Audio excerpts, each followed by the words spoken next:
ఎన్టీఆర్ జిల్లా జగ్గయ్యపేట పరిసర ప్రాంతాల్లో రోజురోజుకు డయేరియా కేసులు పెరుగుతున్నాయి.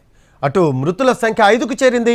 ఇక ప్రభుత్వ ప్రైవేట్ ఆసుపత్రుల్లో చికిత్స పొందుతున్న 35 మంది బాధితులను రాష్ట్ర వైద్య ఆరోగ్య శాఖ మంత్రి సత్యకుమార్ యాదవ్ పరామర్శించారు. తర్వాత జగ్గయ్యపేటలోని సీతారాంపురం ఏరియా అలాగే ఎస్ఎన్ పేట ప్రాంతాల్లో పర్యటించిన ఆయన అక్కడి పరిస్థితిని సమీక్షించారు.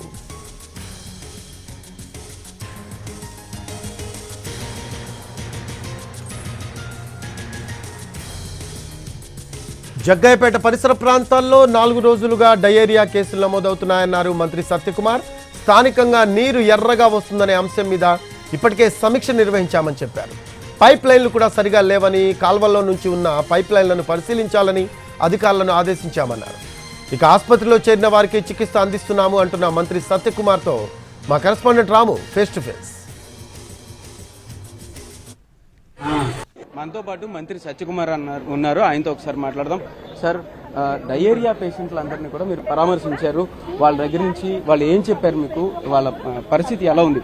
గత 3 రోజుల నుంచి జగ్గయ్యపేట ప్రాంతంలో జగ్గయ్యపేట ఆసుపత్రికి ఎక్కువగా డయేరియా కేసులు వస్తున్నాయి. మాకు తెలిసిన వెంటనే ఆరోగ్య శాఖ స్పెషల్ చీఫ్ సెక్రటరీ గారిని పంపడం, వారు రావడం, డిఎంఎండ్హెచ్ఓ ఇతర అధికారులు కూడా వీటి మీద మానిటర్ చేస్తూ ఉన్నారు.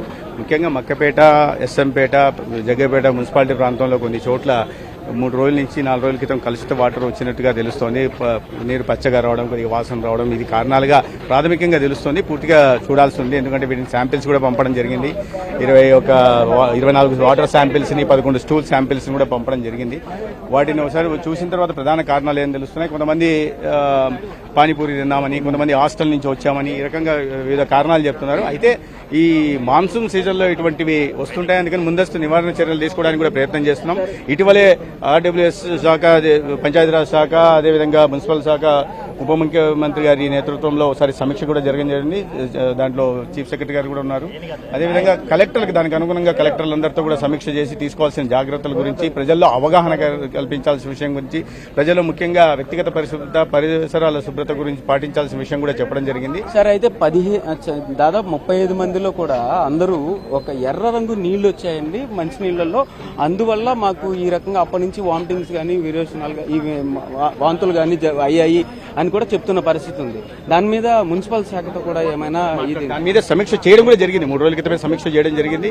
ఎందుకంటే ఈ చాలా చోట్ల పైప్ లైన్లో లీకేజ్లు ఉండడం, గత కొన్ని సంవత్సరాలుగా వాటిని సరైన నిర్వహణ చేయకపోవడము, మురుగునీరు ఇది డ్రైనేజ్ కాలువలపైన పైప్ లైన్లు వేయడము, దాంతో వాటిని కలవడం, మిగతా చాలా చోట్ల ప్రజలు కూడా ఈ ప్రెజర్ తక్కువ ఉండడం, వాటర్ ప్రెజర్ తక్కువ ఉండడం, మోటార్లు వేయడం, దానివల్ల కూడా వాటర్ సక్ చేయడం వల్ల ఈ కలుషిత నీరు వాటిలో కలిసి అది మెయిన్ పైప్ లైన్లో వచ్చి ఇళ్లకు సరఫరా కావడం, దానివల్ల కూడా ప్రధానంగా ఈ డయేరియా బారిన పడుతున్నారనే విషయం తెలుస్తుంది. దాని మీద సమీక్ష చేయడం జరిగింది. కలెక్టర్లకు అనుగుణంగా కూడా ఆదేశాలు ఇవ్వడం జరిగింది. ఇప్పటిదాకా అన్ని డిపార్ట్మెంట్లతో కూడా పూర్తిగా సమీక్ష నిర్వహించి దీని మీద ఒక నిర్ణయం అయితే తీసుకునేందుకైతే అన్ని ఏర్పాట్లు చేసిన పరిస్థితి అయితే ఉంది. ఖచ్చితంగా దీని మీద అయితే చర్యలు అయితే ఉంటాయి. కలెక్టర్లకు కూడా ఆదేశాలు జారీ చేశాము అని చెప్పి మంత్రి సత్యకుమార్ చెప్తున్నారు.